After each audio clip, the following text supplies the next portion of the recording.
اعوذ باللہ من الشیطان الرجیم بسم اللہ الرحمن الرحیم۔ برکات نبوت کا ظہور۔ جس طرح سورج نکلنے سے پہلے ستاروں کی روپوشی، صبح صادق کی سفیدی، شفق کی سرخی سورج نکلنے کی خوشخبری دینے لگتی ہیں، اسی طرح جب آفتاب رسالت کے طلوع کا زمانہ قریب آ گیا تو اطراف عالم میں بہت سے ایسے عجیب عجیب واقعات اور خوراک عادات بطور علامات کے ظاہر ہونے لگے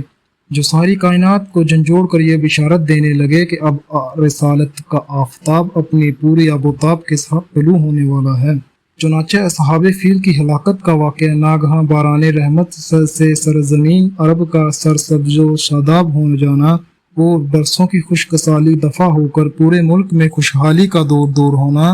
بتوں کا منہ کے بل گر جانا، فارس کے مجوسیوں کی 1000 سال سے جلائی ہوئی آگ کا ایک لمحہ میں بجھ جانا، کسرا کے محل کا زلزلہ اور اس کے 14 کنگروں کا منہدم ہو جانا، ہمدان اور کم کے درمیان 6 میل لمبے 6 میل چوڑے بحیرہ سادہ کا یقیق بالکل خشک ہو جانا، شام اور کوفہ کے درمیان وادی سماوا کی خشک ندی کا اچانک جاری ہو جانا،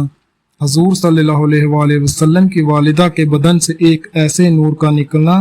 جس سے بصرہ کے محل روشن ہو گئے، یہ سب واقعات اسی سلسلہ کی کڑیاں ہیں جو حضور علیہ السلام کی تشریف آوری سے پہلے ہی مبشرات بن کر عالم کائنات کو یہ خوشخبری دینے لگیں کہ مبارک ہو وہ شاہ پردے سے باہر آنے والا ہے، گدائی کو زمانہ جس کے در پر آنے والا ہے۔ حضرات انبیاء کرام علیہ السلام سے قبل اعلان نبوت جو خلاف عادت اور عقل کو حیرت میں ڈالنے والے واقعات صادر ہوتے ہیں، ان کو شریعت کی اصطلاح میں ارحاز کہتے ہیں، اور اعلان نبوت کے بعد انہی کو معجزہ کہا جاتا ہے۔ اس لیے مذکورہ بالا تمام واقعات ارحاز ہیں جو حضور اکرم صلی اللہ علیہ وآلہ وسلم کے اعلان نبوت سے کرنے سے پہلے ظاہر ہوئے، جن کو ہم نے برکات نبوت کے عنوان سے بیان کیا ہے۔ اس قسم کے واقعات جو ارحاز کہلاتے ہیں، ان کی تعداد بہت زیادہ ہے۔ ان میں سے ایک واقعہ یہ ہے۔ خطیب بغدادی نے اپنی سند کے ساتھ یہ حدیث روایت کی ہے کہ حضور صلی اللہ علیہ وآلہ وسلم کی والدہ ماجدہ حضرت بی بی آمنہ نے فرمایا کہ جب حضور اقدس صلی اللہ علیہ وآلہ وسلم پیدا ہوئے تو میں نے دیکھا کہ ایک بہت بڑی بدلی آئی جس میں روشنی کے ساتھ گھوڑوں کے ہنہنانے اور پرندوں کے اڑنے کی آواز تھی اور کچھ انسانوں کی بولیاں بھی سنائی دیتی تھیں۔ پھر ایک دم حضور میرے سامنے سے غائب ہو گئے اور میں نے سنا کہ ایک اعلان کرنے والا اعلان کر رہا ہے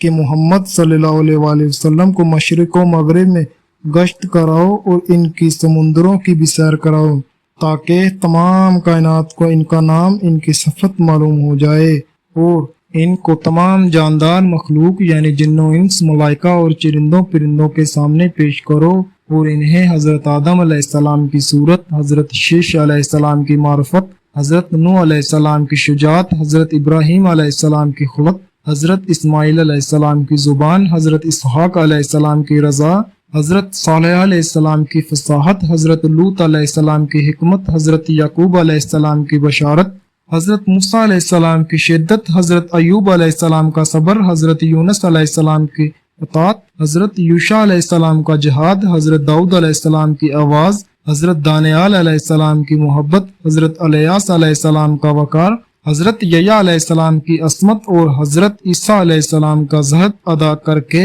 ان کو تمام پیغمبروں کے کمالات اور اخلاق حسنہ سے مزین کر دو۔ اس کے بعد وہ بادل چھٹ گیا۔ پھر میں نے دیکھا کہ آپ ریشم کے سبز کپڑے میں لپٹے ہوئے ہیں اور اس کپڑے سے پانی ٹپک رہا ہے، اور کوئی منادی اعلان کر رہا ہے کہ واہ واہ، کیا خوب، محمد صلی اللہ علیہ وآلہ وسلم کو تمام دنیا پر قبضہ دے دیا گیا اور کائنات عالم کی کوئی چیز باقی نہ رہی جو ان کے قبضہ اقتدار و البا میں اطاعت میں نہ ہو۔ اب میں نے چہرہ انور کو دیکھا تو 14ویں کے چاند کی طرح چمک رہا تھا اور بدن سے پاکیزہ مشک کی خوشبو آ رہی تھی۔ پھر 3 شخص نظر آئے، ایک کے ہاتھ میں چاندی کا لوٹا، دوسرے کے ہاتھ میں سبز مرد کا تشت، تیسرے کے ہاتھ میں ایک چمکدار انگوٹھی تھی۔ انگوٹھی کو 7 مرتبہ دھو کر اس نے حضور صلی اللہ علیہ وآلہ وسلم کے دونوں شانوں کے درمیان مہر نبوت لگا دی۔ پھر حضور صلی اللہ علیہ وآلہ وسلم کو ریشمی کپڑے میں لپیٹ کر اٹھایا اور ایک لمحے کے بعد مجھے سپرد کر دیا۔